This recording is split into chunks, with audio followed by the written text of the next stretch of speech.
मेरे भाई, RRB NTPC CBT 1 graduate level के करंट अफेयर्स की सीरीज का पार्ट 2 है।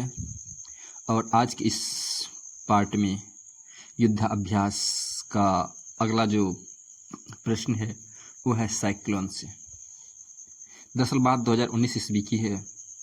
भारतीय सेना और मिस्र सशस्त्र बल ये दोनों मिलके रेगिस्तानी युद्ध, आतंकवाद निरोधक, सामरिक समन्वय, इन सभी को ध्यान में रखते हुए एक एक्सरसाइज का प्रारंभ किया, जिसका उद्देश्य रेगिस्तानी युद्ध में अंतर संचालन को बढ़ावा देना था। और 2025 ईस्वी में जो यह अभ्यास हुआ, इसका आयोजन महाजन फील्ड फायरिंग रेंज राजस्थान में किया गया। चलिए अब देखते हैं इससे क्या है संबंधित प्रश्न। चलिए, प्रश्न है कि फरवरी 2025 में आयोजित अभ्यास साइक्लोन के बारे में निम्नलिखित में से कौन सा से कथन सही है? कथन 1 है, यह राजस्थान के महाजन फील्ड फायरिंग रेंज में आयोजित किया गया था, जो बिल्कुल सही बात है। और कथन 2 है, इसमें भाग लेने वाले देश भारत और मिस्र थे, यह भी कथन सही है। तीसरा है, यह अभ्यास संयुक्त बलों के तोप प्रशिक्षण पर केंद्रित था, बल्कि यह गलत है। और वह अभ्यास जो तोप प्रशिक्षण केंद्र पर केंद्रित था वो था अग्नि वॉरियर, जो भारत और सिंगापुर के बीच हुआ था। इस प्रकार इसका उत्तर 1 और 2 सही है, जो ऑप्शन बी में है। अगला जो अभ्यास है वह है DEWMK-2A। कहें तो D for directed, E for energy, W for weapon, यानी कि डायरेक्टेड एनर्जी वेपन DUMK-2A। इस एक्सरसाइज का जो प्रारंभ किया गया था 2018 ईस्वी में ही किया गया था, परंतु 2025 ईस्वी में किया गया। इसका आयोजन आंध्र प्रदेश के कुर्नूल में किया गया। यह प्रणाली लेजर आधारित हथियार प्रणाली है, जिसका उपयोग ड्रोन और अन्य हवाई खतरों को बेअसर करने के लिए किया जाता है। चलिए देखते हैं इससे कैसा संबंधित प्रश्न है। 2025 में DRDO द्वारा DUMK-2A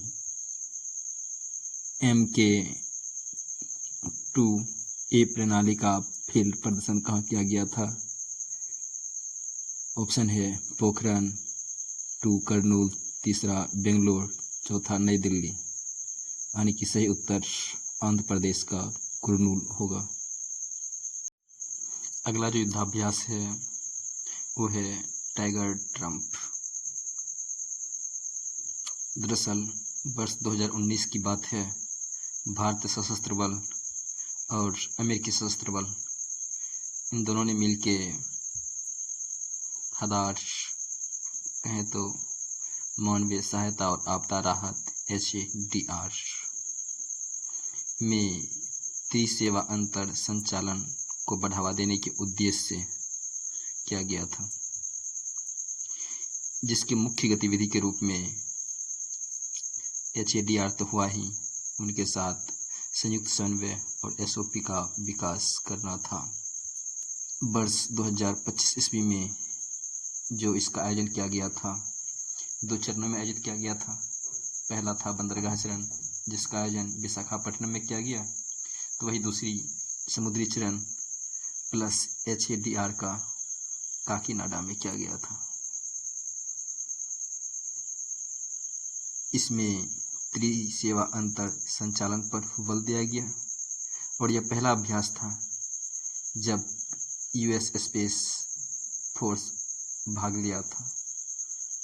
और इनका एरिया जो था वो अरब सागर से होके बंगाल की खाड़ी तक था। चलिए देखते हैं इससे संबंधित क्या है प्रश्न है, अप्रैल 2025 में आयोजित टाइगर ट्रम्प के बारे में निम्नलिखित कथनों पर विचार कीजिए। कथन 1 है, यह भारत और यूनाइटेड किंगडम के बीच द्विपक्षीय त्रिसेवा मानवीय सहायता और आपदा राहत HADR अभ्यास था। बात तो बिल्कुल सही है। नहीं सॉरी यार, गलत है, क्योंकि यह भारत और यूनाइटेड किंगडम नहीं बल्कि USA था। इस तरह से ये ऑप्शन गलत हुआ यूनाइटेड किंगडम को लेके। और कथन 2 है कि अभ्यास का बंदरगाह चरण विशाखापट्टनम में किया गया था, जो सही है, जबकि समुद्री चरण HADR संचालन काकीनाडा में आयोजित किया गया था, ये भी सही है। तीसरा है, भारतीय भागीदारी में INS विक्रांत के साथ साथ अन्य सेना, यही तो गलत हो जाती है कि INS विक्रांत, इनकी चर्चा कहीं नहीं किया गया। हालांकि ये सही है कि वायुसेना की टुकड़ी भी शामिल थी, क्योंकि यह एक पहला अभ्यास हुआ करता था जब US स्पेस फोर्स भाग लिया था। और चौथा है, अभ्यास का उद्देश्य संयुक्त संचालन के दौरान एक संयुक्त समन्वय केंद्र के लिए अंतर संचालन क्षमता विकसित करना और SOP तैयार करना, ये भी सही है। इस प्रकार से कहा जाए तो 2 और 4 ऑप्शन सही होता है, और यह विकल्प है 2 में, अर्थात इसका आंसर 2 हुआ। अगला जो है वह है नाविक सागर परिक्रमा 2। इसका तीसरा चरण जनवरी 2025 में किया गया। हालांकि यह चर्चा में तब आया जब पॉइंट निम्बो की चर्चा छिड़ी। दरअसल पॉइंट निम्बो दक्षिण प्रशांत महासागर में स्थित एक पृथ्वी का सबसे दूरस्थ स्थान है, जिन्हें दुर्गमता का महासागरीय ध्रुव भी कहा जाता है। और एक भारतीय जहाज INSV तरिणी पॉइंट निम्बो को पार किया, तब से इसकी चर्चा काफ़ी ज़्यादा है। और INS तरिणी जब उसको पार कर रहा था तो उसका लेफ्टिनेंट कमांडर जो हुआ करता था वो था दिलाना के और लेफ्टिनेंट कमांडर रूपानी। उन्होंने पॉइंट निम्बो से पानी के नमूने एकत्र किए और वापस आए। चलिए देखते हैं इससे संबंधित क्या है प्रश्न। प्रश्न है, नाविक सागर परिक्रमा 2 के तीसरे चरण के दौरान जनवरी 2025 में INSV तरिणी ने कौन सी महत्वपूर्ण उपलब्धि हासिल की? पहला है अंटार्कटिका की पूरी परिक्रमा पूर्ण की, जो कि बिल्कुल गलत है। ये अंटार्कटिका नहीं बल्कि दक्षिण प्रशांत महासागर का परिक्रमा किया था। दूसरा है पॉइंट निम्बो को पार किया, बिल्कुल सही है। जो दुर्गमता का महासागरीय ध्रुव है, यह भी सही है, अर्थात ऑप्शन 2 सही है। तीसरा है पहली बार पोर्ट स्टेनली पर पहुंचा, ऐसा कहीं चर्चा नहीं किया गया था। और चौथा है अंतर्राष्ट्रीय तटीय रेखा को पार किया, इसकी भी चर्चा नहीं किया गया, अर्थात विकल्प 2 सही है।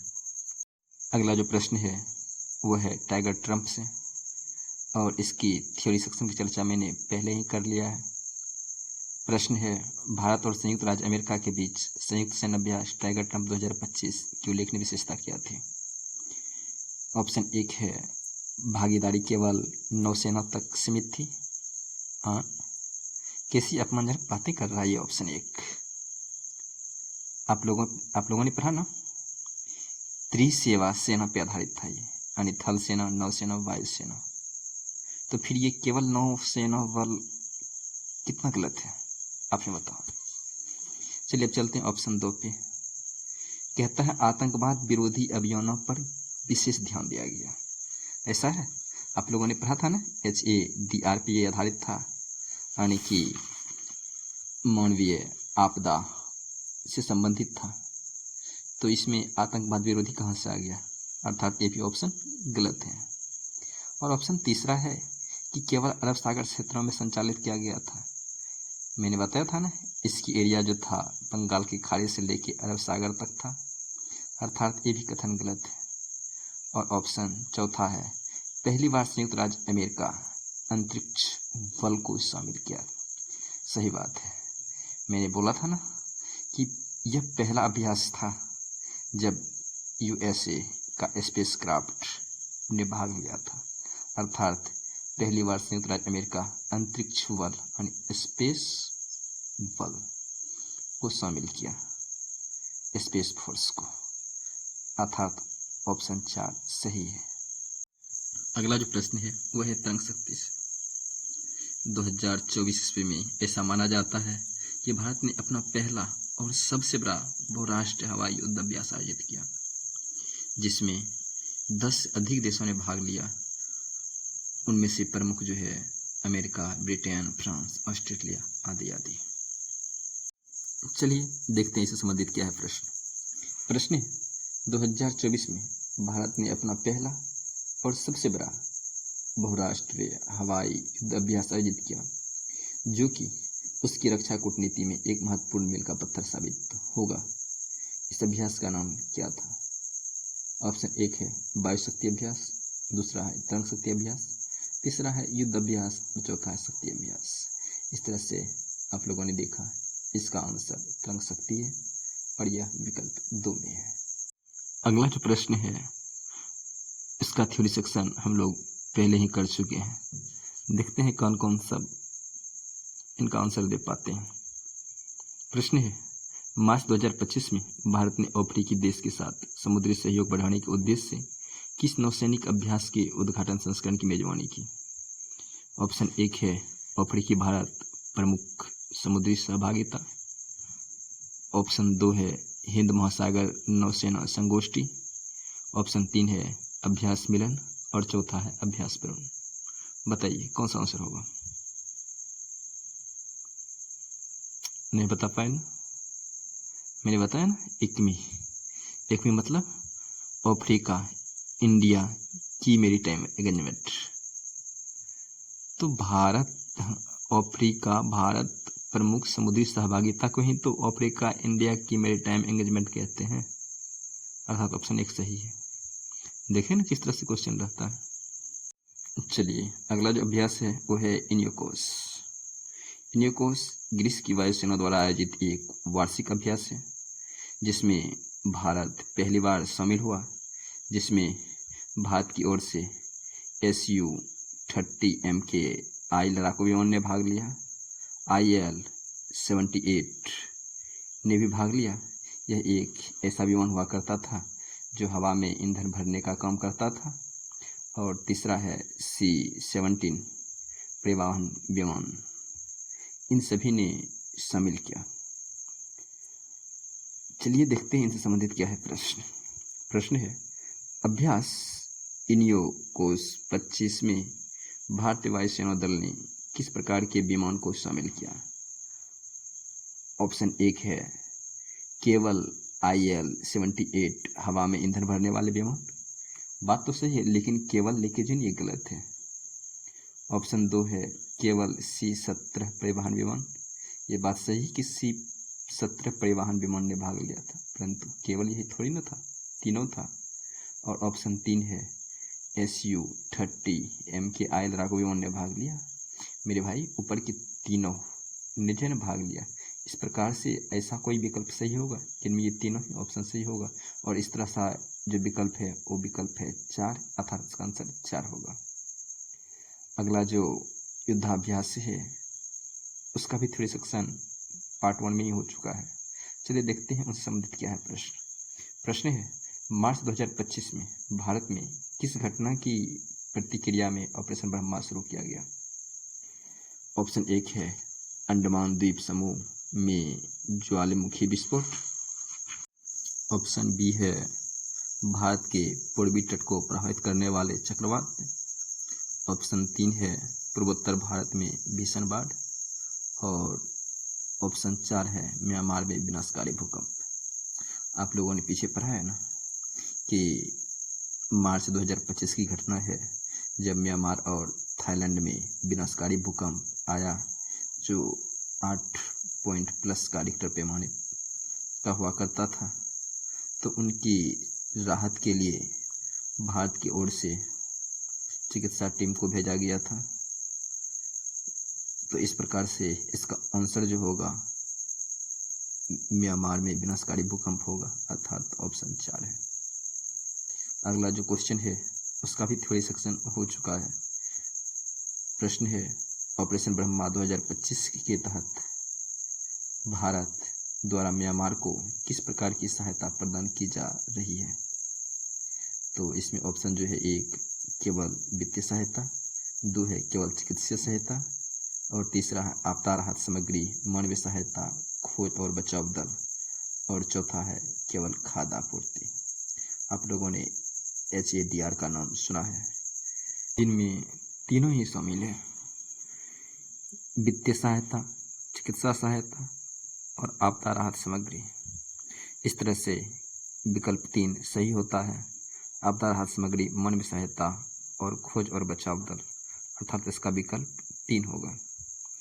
NTPC का जितने भी क्वेश्चन पूछा गया था युद्ध अभ्यास से, मैंने सारे प्रश्नों को करवा दिया है, और आगे के शिफ्ट में पूछे जाने की जो संभावना है, जैसे कि RRB, group D, SSC, GD, MTS और अन्य कॉम्पिटिटिव एग्ज़ाम जो है, उन सभी में यहाँ से प्रश्न रहेंगे ही। तो इनकी चर्चा हम अगले वीडियो में करेंगे। साथ ही अगर आपको ये मिलिट्री एक्सरसाइज याद नहीं हो रहा है, तो इसके लिए मैंने एक अलग से वीडियो बना दिया है, जो कि 1-2 दिन में अपलोड कर दूंगा। उन्हें भी आप देख लीजिएगा, और इन्हें देखने के बाद आपको सारा मिलिट्री एक्सरसाइज ट्रिक से एक बार में याद हो जाएगा। धन्यवाद।